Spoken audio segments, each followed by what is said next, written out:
Елімізде жастардың діни білім алуына барлық жағдай жасалған.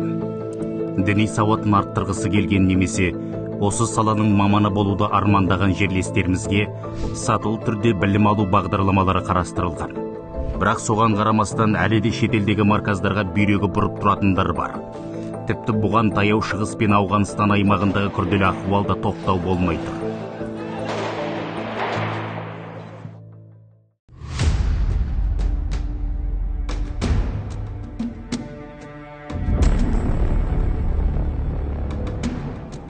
Араб елдерінде тіл үйрететін әрі Құран жаттататын орталықтарды марказ не худжра деп атайды.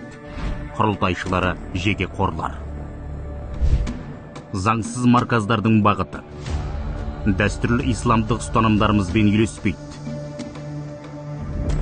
Радикалды идеологияны насихаттау арқылы дәстүрімізді мансұқтайды.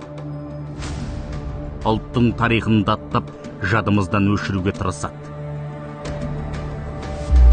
Бейресми марказдардың тасасында Даиш, Хаят Тахри Аш-Шам, Катиба Таухид Валь Джихад сынды террористік ұйымдар тұр.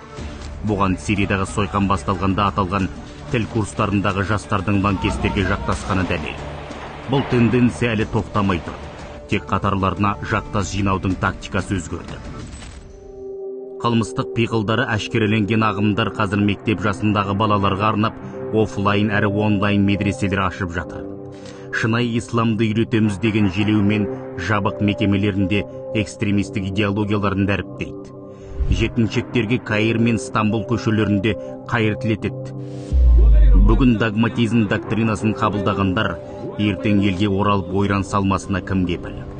Псевдоуағызшылардың үгіт насихатынан нанып, кәмелет жасқа толмаған балалар ресми жеке мектептерде оқиды деген жалған анықтама жасап, оларды шекара асырған ата-аналар анықталып отыр. Қазіргі таңда республика бойынша тізім жасалып жатыр. Шетелдік марказдардағы балаларды елге қайтару жұмыстары қолға алынды. Ата-аналарға айыппұл салынды. Егер мұндай оқиға қайталанса, оларды ата-ана құқығынан айырмақ.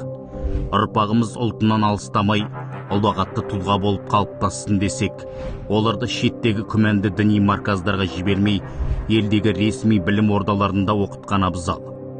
Сенімді жерден білім алу сақтықтың алғы шарты.